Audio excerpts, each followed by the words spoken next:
I decided to watch the Texas Chainsaw Massacre franchise, or like rewatch, and why not like turn into videos?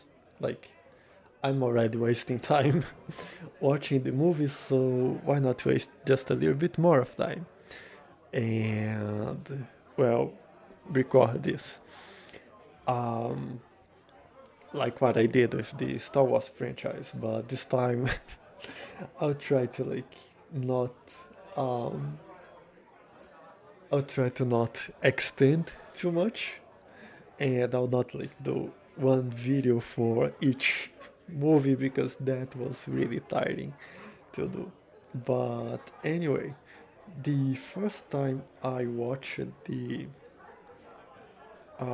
Texas franchise, I'll just call it Texas because it's a really long title, was when I was a kid, which I guess is not the best way, the best thing you could do to a kid. Um, but yeah, I was a kid and I watched the 2003 remake, um, which led to some childhood traumas. But um, that's not the subject of this video. We'll get to that um, later on. But yeah, it led to some childhood traumas, and then after I grew up a little bit, um, I decided to like rewatch the entire franchise. Because like in the age between being a kid and a teenager, I got really into slasher movies, mostly because of my sister. Because I believe she got into slasher movies before I did, and then because she was like watching the movies, I end up watching them with her, and so I started to enjoy them. And I remember some days, like during school vacations, where we would just sit in front of the computer and we would just watch entire franchises during weekends. So like we watched um, Halloween, we watched the entire franchise multiple times because that was one of the favorite of ours. We also watched Wrong Turn multiple times because that was again another favorite of us. We watched Friday the 13th. I don't remember if we finished that because my memory goes only up to the movie where they kill Jason, which I don't remember which one it is, but it starts with Jason chasing this woman, and then it gets revealed that it was a trap set by the police, and then the police starts to shoot Jason, and they basically explode him. And the only thing left is like this parasite-like creature. And then a doctor eats the parasite, and now he's the recipient for Jason's spirit. So yeah, my memory goes to that point. But I think we finished the franchise. We watched the Texas franchise, of course. I think we watched Nightmare on Elm Street. We watched one with a really long title, which is like I know what you did last summer, something like that. And to the following movies, they kind of keep the same title, just changing a few words. Like I know what you did, and then it's like I still know what you did, and the last one is I'll always know what you did, something like that. Um, so yeah, we watched um, a bunch of those movies. Um, and now I decided to like rewatch some of them. Um, I guess it will be mostly the Texas franchise because I don't remember much of them. And there is another ones that I already rewatched a couple years ago. So I don't have plans to like go back to it. But anyway, um, the Texas franchise. Um, I just like rewatched um, the first movie, the couple first, and I went, "Well, why not, right? So why not like record it? So the first movie, um, it's interesting, um, but I do have some problems with it. Um, the movie has a very simple story, which I'm not complaining about. I'm just like pointing out. Simple, but it works. We have a group of five young adults that are doing a trip through Texas and they accidentally get too close to the Sawyer house. Um, and now they will become their next victims. That's the whole idea of it. Um, so it's simple, but it works. There is no need to like add crazy plot twists and revelations to it. Um, and of course, they will be killed one by one by the main antagonists, the cannibal family. Um, and now that I said cannibal family, I just remember that I had no memory of the cannibal part of this movie. Um, and I don't know why, but I just forgot about it. I just forgot that they were cannibals. And, well, it was still not a surprise while watching this movie because of Resident Evil 7. Resident Evil 7 is heavily inspired by the Texas franchise, and there is a dining scene in there. And when the game was released, there was a bunch of people saying that, um, saying how close to the Texas franchise that game is. So that's how I knew the Sawyer family was cannibals because I had no memory of it from the time that I originally watched the entire franchise. Um,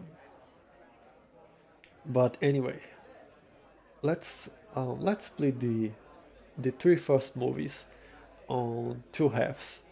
The first half is from the moment the movie starts up to the moment where the final girl gets kidnapped.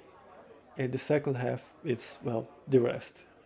From the moment the final girl gets kidnapped up to the point where the ending credit starts to roll.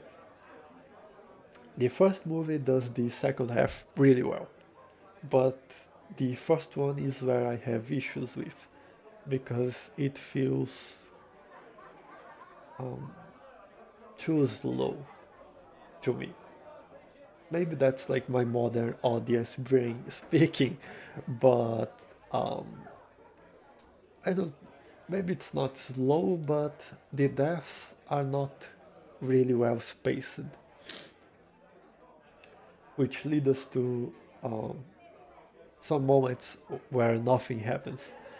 So we have five potential victims, right?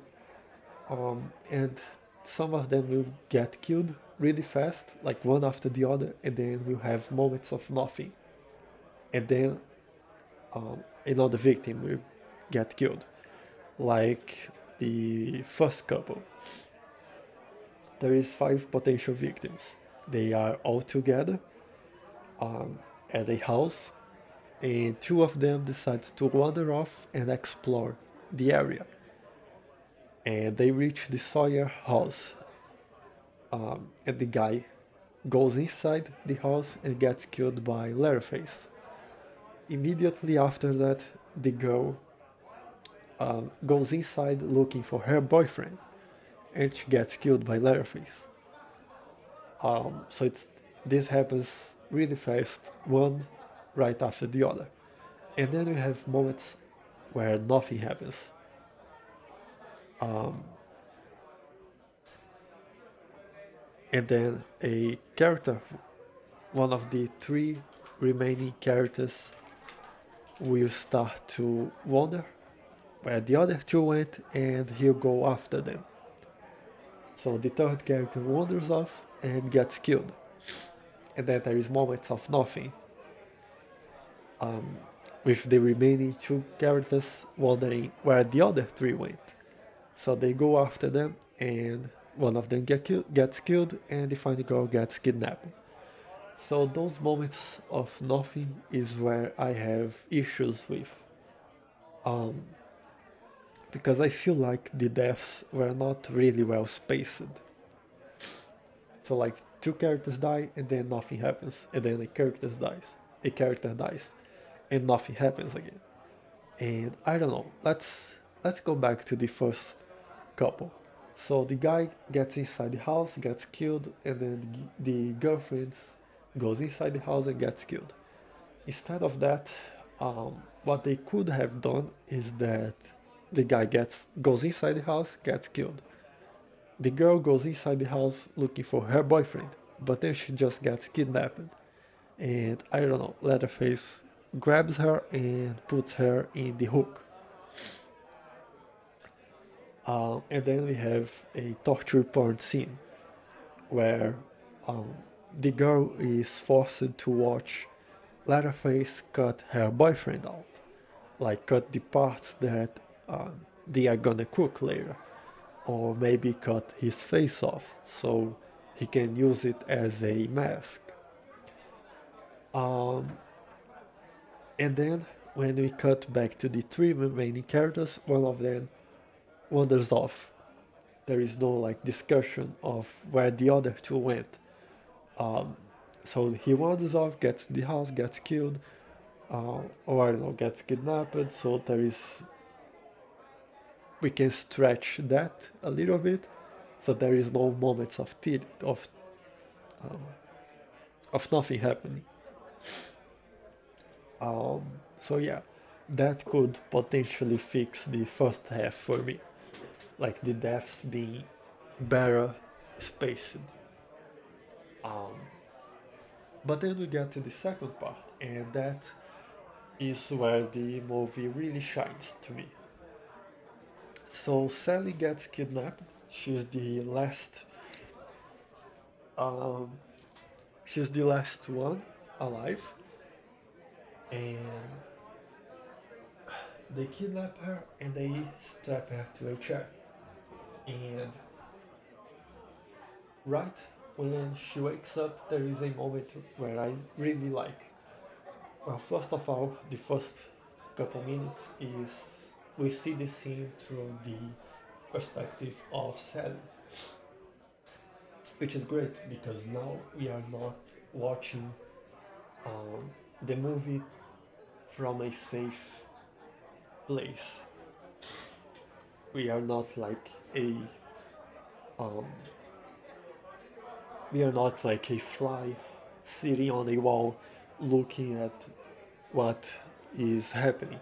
Now we are at Sally's place. We are seeing stuff from her point of view, and now we are just in the scene with the crazy family, um, which is great. It fits. It adds to the shock of that moment. And then there is two moments that I really enjoy. The first one is the family screaming. So Sally, of course, is distressed, so she will start to scream. And then the hitchhiker, to mock Sally, will start to scream. And then Leatherface, for being mentally disabled, he will see his brother screaming and he will go like, "Oh, I should scream too because my brother is screaming." So he starts to scream. And then the cook, the oldest of the brothers, we'll see uh, his two young brothers screaming, plus his victim screaming, and that will bother him. So he will start to scream to like try to make them stop. Um, so that's a for the lack of a better word, that's a awesome scene. There's a awesome moment where everyone is just screaming around in that in the dining room. And to add to the horrors of it, there is also Grandpa sitting in the corner. And Grandpa, because he's mostly dead, which is slightly alive, he does not express anything. Like he does not have facial expressions. He just has these two deep holes where his eyes should be. And he's just like quietly sitting there, not observing because he does not have eyes, but he's like quiet in there. Um, and I really like that moment.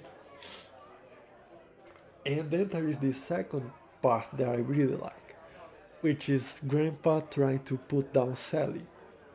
Because in the lore of the movie, the entire family worked at a slaughterhouse, putting down cattle. Um, and Grandpa was the best. Grandpa was really good with the hammer. He would, Grandpa would put down cattle with a single hit. But then technology started to advance, which is a problem for Grandpa, because Grandpa does not like technology, which drove him crazy to see things changing and the hammer not being the most important part of it.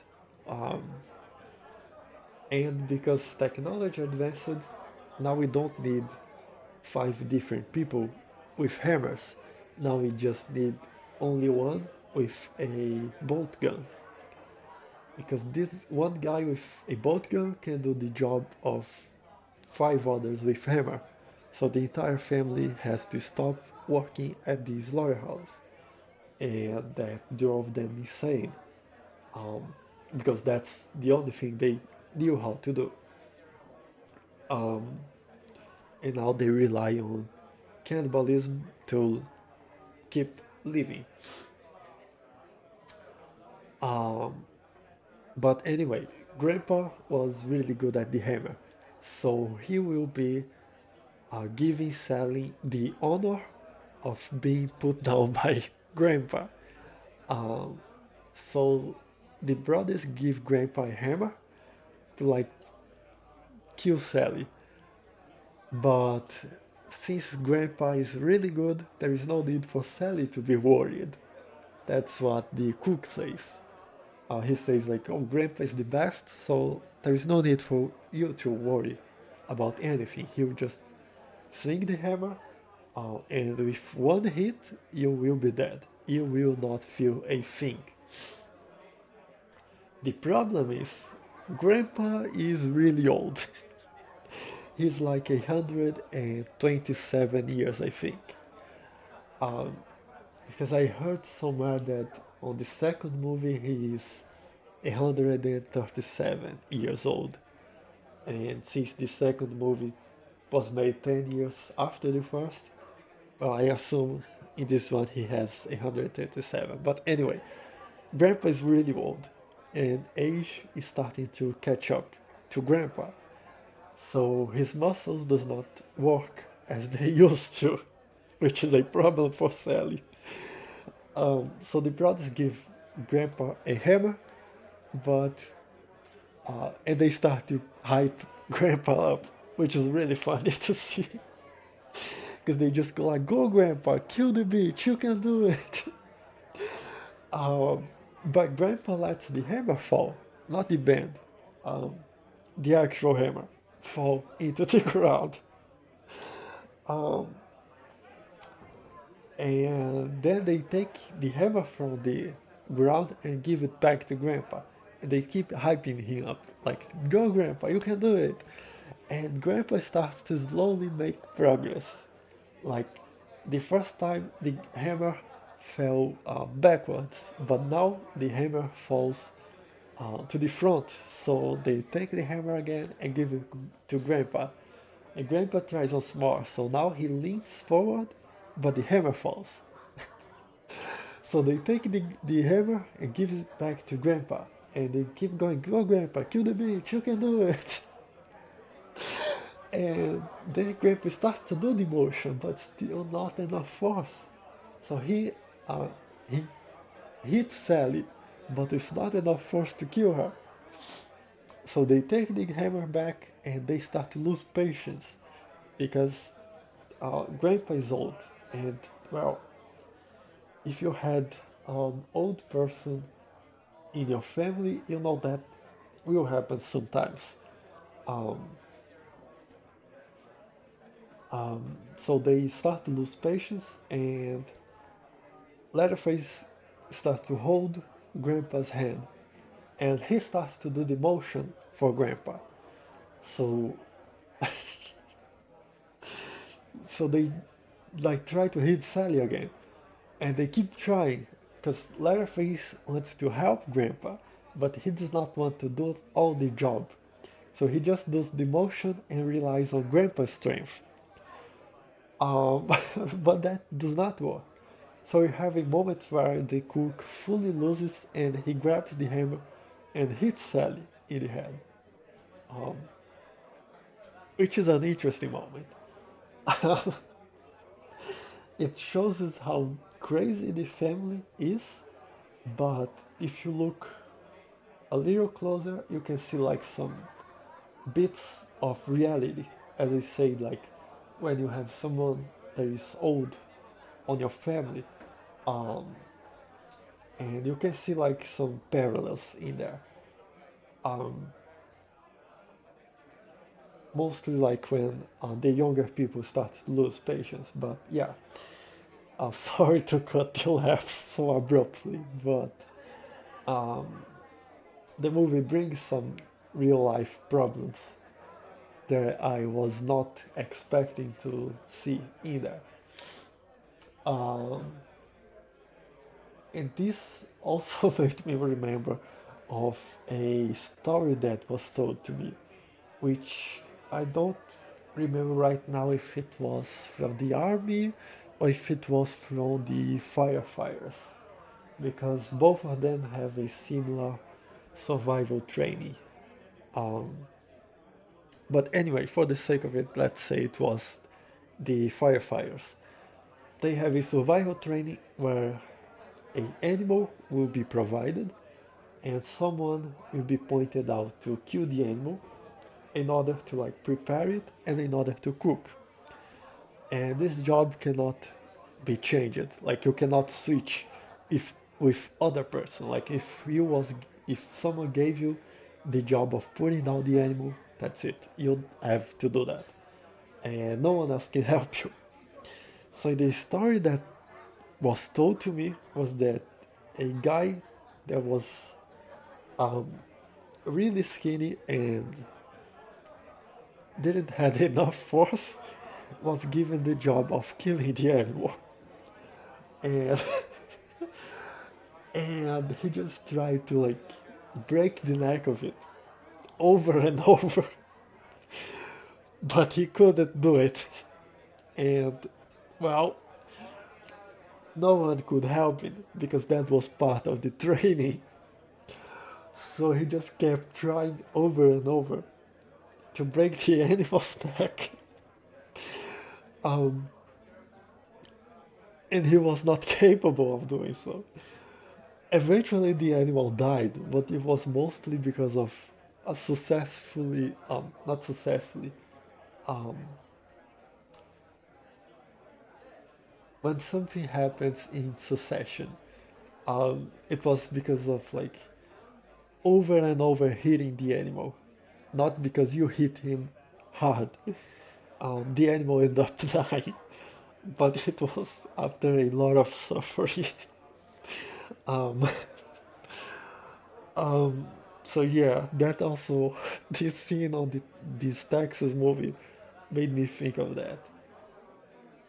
So yeah, the second half of the movie is really great. It's where the crazy family really shines through. But to get to that point, you need to sit through some boring moments. Like, I'm not complaining about the very early moments of the movie where they are just establishing the characters. Um, like, there is nothing you can do about it. At the very first few moments of the movie, you have to like tell us who your character is, who your characters are, what their names, what they are doing there. So there is nothing much you can do about it.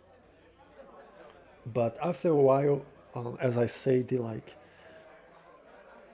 since the deaths were not really well spaced, we have some boring moments that you have to sit through until you get to the good part, which is the dining part. Um, and this kind of switches on the second movie. The second movie has basically the same idea, but now the family is more um, public. Like they do not stay um, too hidden like in the first movie. Like on the second one, the cook is kind of a celebrity in the town because of his barbecue, which is really great. It has a secret behind it. So the family is more public, well known, public known, um, and that's like the main difference. The rest of it still plays like kind of the same. There will be the victims and there will be a dining scene, but I feel like they switched the boring part. Now on the second movie, the first half is really good when they are introducing the characters. Um, and that's where we have my favorite scene, which is the raid at the radio station when Chop Top and Leatherface breaks into the radio station um, to try to kill the radio host, Stretch, the name of her. Um, and that part really worked for me. There is not enough deaths, but also there is not enough. That does not make it boring, because the tension is always high at the first half of the movie, because we know the family is killing people, we just don't know when it's gonna happen. So there is always a tension in the air. But then when Sally gets to the house, the movie just gets boring because it's mostly I think I said Sally instead of Stretch. Um, but anyway, when Stretch gets to their house, it's just boring because it's mostly her running around and the sheriff just breaking stuff up, like trying to bring down their house, and nothing much happens. There is not enough tension during those moments. Um, there is a scene just like in the first one where they will strap the final girl into a chair, and then they will bring Grandpa and like try to make Grandpa hit her in the head, just like in the first movie. But I don't know, it just it just does not feel like does not feel right to me. Um, so there is a chainsaw dance at the end, um, and I don't know. Maybe it's just maybe the movie is trying too much to be like the first one, and it I don't know, it just does not work for me. Um, at least not the second half of it. Like the first one, the first part is it's great. Um, and then we have the third movie, which is I guess it's the best one of the first three movies. because I feel like the two halves of the movie is done great. Like there is no boring elements, there is no boring parts on either of the halves. Like from the moment where the movie starts up to the moment where the final girl gets kidnapped, and from the moment the final girls get kidnapped up to the ending credits. Both parts work really well. The deaths are well spaced, there is enough tension um, during all the movie, and I guess in this one is where the family gets the most development. That's when like that's the movie where we have the most dialogue between the family members, and we can like fully understand their personalities. Because of the first two movies is like, okay, the Sawyer family is a bunch of crazy people, and that's it. We have a guy that cooks, we have a guy that hitchhikes, and we have a guy with a leather face, and we have Grandpa. That's their personalities. And then on the second movie, we have the anti-war guy, which is chopped up. But that's all. That's that's all we get from their personalities. And I feel like in the third movie, because there is more screen time, I don't know if that's like the correct way of putting it. The family screen time is better used. It's not just like they screaming like lunatics. They are actually talking with each other, and we can actually see some personalities shining through the dialogue. Um, so yeah, I guess that's my favorite of the three first movies. There is just two main problems, which is well, it's too dark. Like there is some nighttime scenes where the characters are in a forest, um, and those moments are very dark, to the point of it being hard to see what's going on. And when we get to the house of the Sawyer family, it's everything feels just too much. Everything feels too clean. Like they are cannibals. They are killing and cooking people. So you would think that they would make a little bit more of mess in there. Like they are not very well. They are not very sane in the head. So you would expect the house to be a little bit more dirty. So that's my two main complaints about that.